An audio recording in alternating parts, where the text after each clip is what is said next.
It's N.K.O. I'm back again. It's still the 6th of June and it's 2039. I'm still reading. So I will read on until I get fed up of doing so.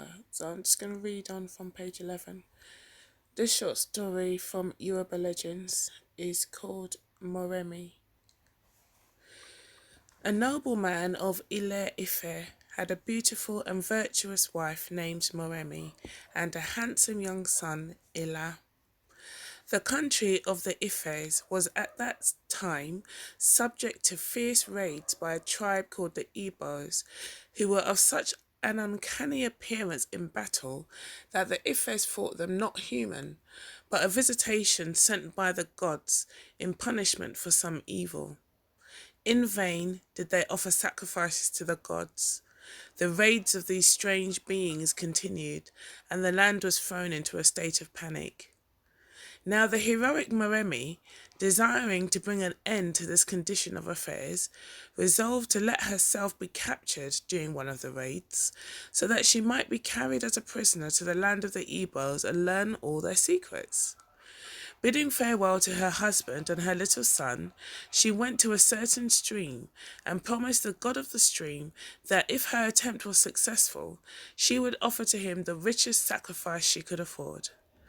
As she had planned, she was captured by the Igbos and carried away to their capital as a prisoner. On account of her beauty, she was given to the king of the Igbos as a slave, and on account of her intelligence and noble heart, she soon gained the respect of all and rose to a position of importance.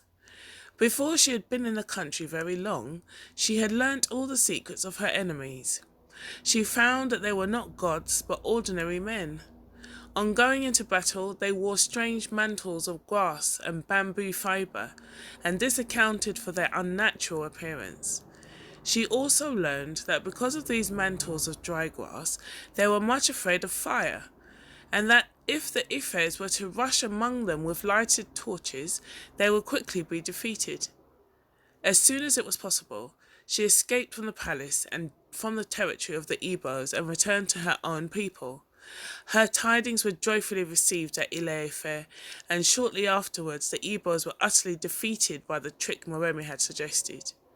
Moremi now went to the stream and made a great sacrifice of sheep, fowls, and bullocks. But the god of the stream was not satisfied and demanded the life of her son. Sorrowing, Moremi was forced to consent, and sacrificed a handsome boy Ila.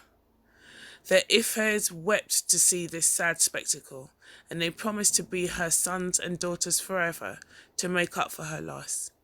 But lo, Ella, as he lay upon the ground, was only half dead, and when the people had departed, he recovered consciousness and sprang up. Making a rope of grass, he climbed up to heaven, and it is certain that he will some day return to reap the benefits of his mother's noble sacrifice. That's page 11. There's a short one on page 12 called The Bat. It says, the bat is half a bird. I'll wait for the aeroplane. Okay, this one's called The Bat, page 12. The bat is half a bird and half a rodent, and lives partly on the earth and partly in the air, but both rats and birds shun him, and this is why. The rats, his cousins, were once fighting a great battle with the birds, and Bat fought in their midst. But when he saw that the birds were likely to be victorious, he left the rats and flew up into the air to fight on the side of the birds. Both the rats and the birds were disgusted at this cowardly action, so they ceased from fighting one another and all combined to attack the bat. Since that day, he has been forced to hide in dark places all day and only comes out in the evening when his enemies cannot see him. Okay, one more. This one's called The Leopard Man. There's a group called the Leopard Society, and there's an animated movie, animated African movie that I will find and post with this video. The Leopard Man, page 13. A handsome stranger once came into a certain village and strolled about among the people in mysterious silence. All the maidens admired him and wished that he would choose one of them for his bride.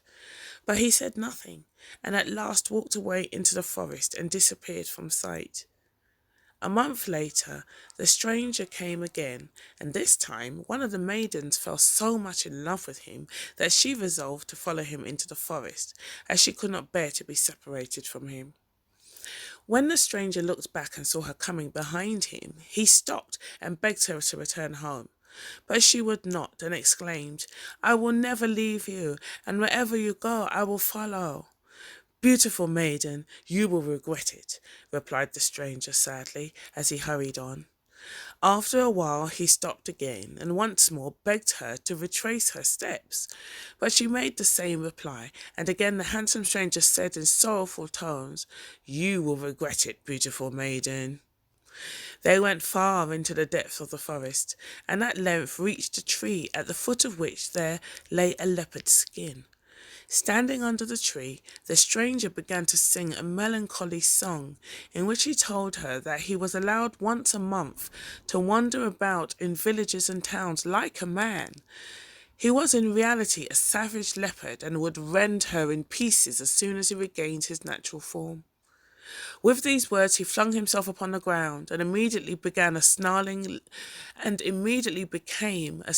leopard and began to pursue the terrified girl. But fear gave such speed to her feet that he could not overtake her. As he pursued her, he sang that he would tear her in small pieces, and she, in another song, replied that he would never overtake her. For a great distance they ran, and then the maiden suddenly came to a deep but narrow river, which she could not cross. It seemed as if the leopard would catch her after all. But a tree, which stood on the river bank, took pity on her and fell across the river so that she was able to cross. At last, nearly exhausted, she came to the edge of the forest and reached the village in safety. The leopard, disappointed of its prey, slunk back into the forest, and the handsome stranger was never seen again. I'll read one more because it's really short. Page 14, The Water Bird. The water bird. The water bird always stands on one leg, and this is why. A water bird once, in search of food, swallowed the king of the crabs, and the whole tribe of crabs were so enraged that they swore they would have their revenge. "We will find this horrible bird," they declared, "and nip off its legs. We shall not fail to find it, for its legs are bright pink in colour, and its feathers are pink and white." But the water rat overheard the crabs plotting and hastened to tell the water bird. "Oh, oh," cried the water bird, "they will nip off my beautiful pink legs, and then what will become of me? Whatever can I do?" "It's very simple," replied the water rat.